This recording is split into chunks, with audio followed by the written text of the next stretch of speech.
Hello बच्चों, हम कर रहे हैं क्लास 7 मैथ्स गणित प्रकाश चैप्टर 2 अरिथमेटिक एक्सप्रेशंस। आज हम करेंगे ये टॉपिक टिंकर द टर्म्स 2, जो पेज नंबर 40 और 41 पे दिया हुआ है। Let us understand what happens when we change the numbers occurring in a product. तो क्या होता है एक्सप्रेशन की वैल्यू का जब कोई हम नंबर्स को चेंज कर देते हैं इन अ प्रोडक्ट। एग्जाम्पल 17 है, given 53 plus 18 is equal to 954। तो वैल्यू दी हुई है 53 इंटू 18 की 954, और हमसे कहा गया है कि फाइंड आउट 63 इंटू 18। तो 53 इंटू 18 हमें गिवन है और 63 इंटू 18 की वैल्यू हमें फाइंड आउट करनी है। अब 63 इंटू 18 को we can write it as 53 plus 10 into 18। तो 63 को हमने 53 प्लस 10 लिख लिया। और अब हम डिस्ट्रीब्यूटिव प्रॉपर्टी ऑफ मल्टीप्लिकेशन को यूज करेंगे। डिस्ट्रीब्यूटिव प्रॉपर्टी ऑफ मल्टीप्लिकेशन, तो उसके हिसाब से ऑफ मल्टीप्लिकेशन, तो उसके हिसाब से 53 इंटू 18 हो जाएगा प्लस 10 इंटू 18 हो जाएगा। तो 18 जो है वो पहले 53 से मल्टीप्लाई होगा और फिर 10 से मल्टीप्लाई होगा। तो ये हमारे दो टर्म्स आ गए, इनको हम इंडिविजुअली सॉल्व कर लेंगे और फिर सम करके हम वैल्यू फाइंड आउट कर लेंगे। ठीक है, एग्जाम्पल 18 देखते हैं। Find an effective way of evaluating 97 into 25।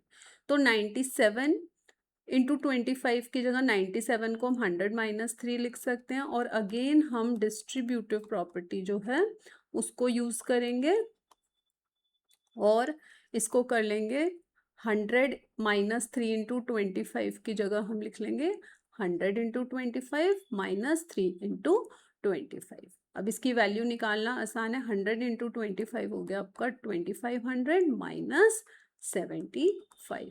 तो वैल्यू आ गई आपकी 2425। ठीक है बच्चों, क्वेश्चन देखते हैं।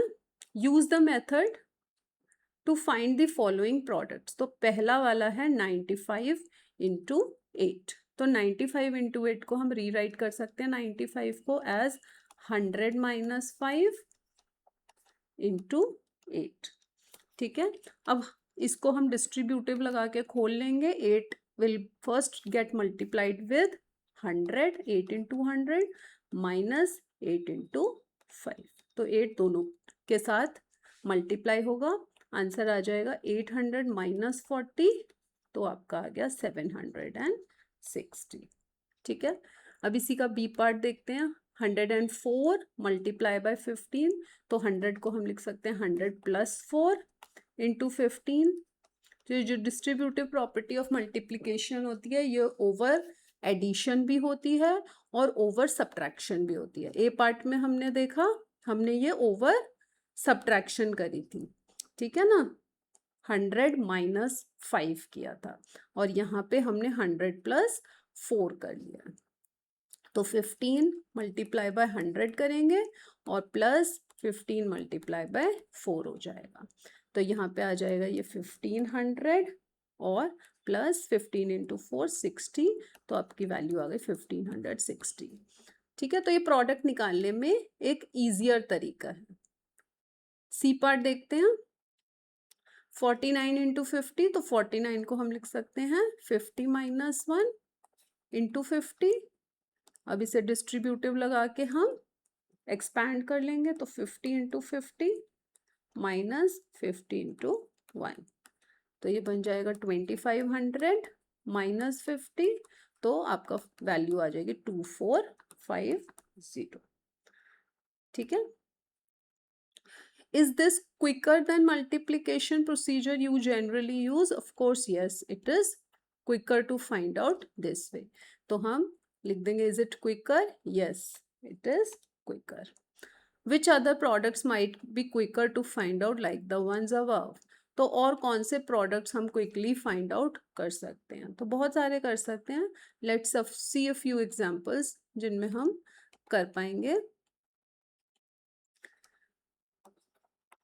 जैसे कि अगर हमें निकालना है 49 इंटू 6, तो हम 49 को अगेन क्या लिख सकते हैं, 49 को हम लिख सकते हैं 50 माइनस 1 इंटू 6। अब इसे हम डिस्ट्रीब्यूटिव लगा के एक्सपैंड कर लेंगे, 50 इंटू 6 माइनस 1 इंटू 6, तो ये हो गया 50 इंटू 6 हो गया 300 माइनस 6, तो ये आ गया आपका 294। तो इंस्टेड ऑफ डायरेक्टली मल्टीप्लाइंग हम ऐसे भी करके कर सकते हैं। एक और एग्जांपल ले लेते हैं।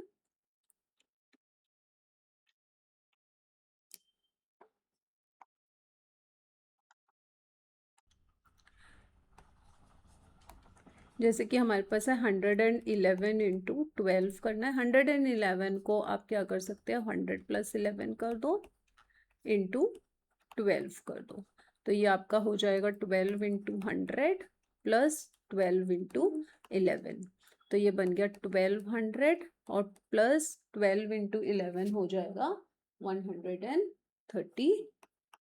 तो इन दोनों को ऐड करेंगे तो बन जाएगा 1332। So instead of multiplying directly, we can expand them and then use distributive property.